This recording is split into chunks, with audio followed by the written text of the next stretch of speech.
Microsoft Office PowerPoint merupakan salah satu aplikasi perkantoran dari Microsoft Office yang berfungsi untuk membuat alat pemaparan untuk presentasi.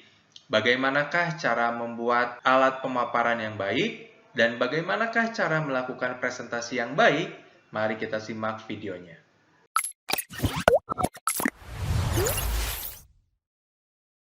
Microsoft Office PowerPoint ini merupakan sebuah aplikasi dari Microsoft Office yang sering digunakan untuk membuat alat bantu untuk presentasi. Lembar kerja pada Microsoft Office disebut slide.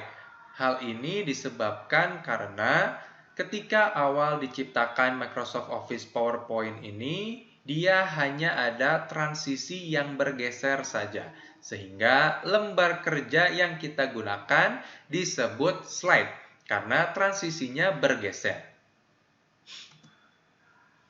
Untuk membuat PowerPoint yang baik, kita dapat melakukan 5 cara. Yang pertama adalah meringkas teks, yang kedua adalah menggunakan kata kunci dan gambar, yang ketiga adalah mengubah cara penyajian yang lebih baik, yang keempat adalah mengganti teks panjang dengan gambar dan angka, dan yang kelima adalah penempatan posisi gambar.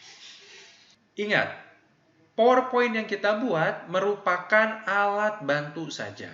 Presentasi yang kita lakukan lebih penting dibandingkan dengan PowerPoint yang kita buat. Sehingga yang kita harus lakukan adalah membuat audiens fokus terhadap presentasi kita, bukan kepada slide yang kita buat.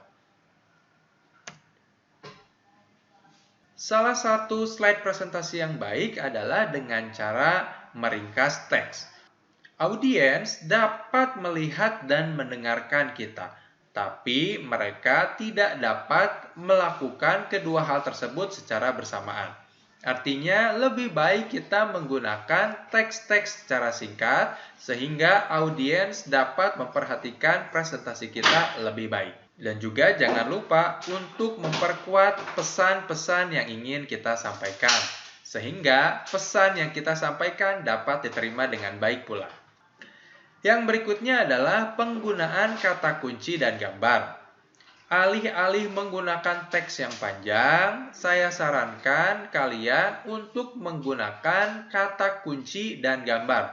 Hal ini akan membuat para audiens lebih berfokus kepada presentasi kalian.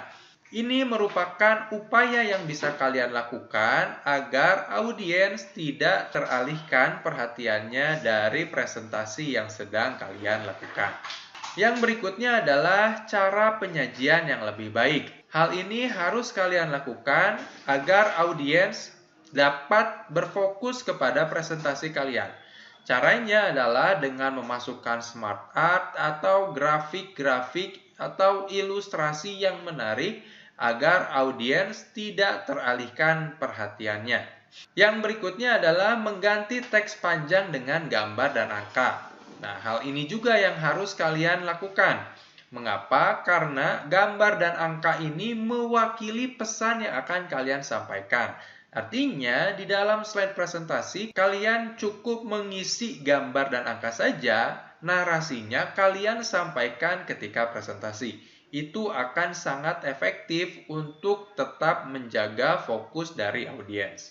Dan yang terakhir adalah untuk menempatkan posisi gambar yang sesuai.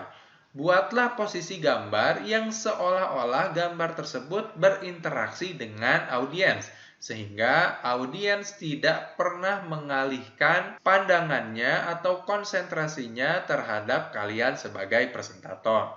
Hal ini ditujukan untuk pesan yang coba kalian sampaikan ketika presentasi dapat diterima dengan baik oleh audiens. Selain itu, beberapa tips yang mungkin dapat membantu kalian ketika presentasi adalah sebagai berikut. Gunakan penampilan yang rapi dan sopan, selalu buka senyum kalian untuk audiens, tampil dengan percaya diri, gunakan pakaian yang formal, lalu jaga gestur tubuh, dan lakukanlah interaksi sebanyak mungkin dengan audiens Anda. Demikianlah video pembahasan mengenai cara membuat presentasi yang baik. Semoga videonya bermanfaat. Jangan lupa untuk membuat audiens tetap fokus kepada Anda ketika melakukan presentasi. Terima kasih, sampai bertemu berikutnya.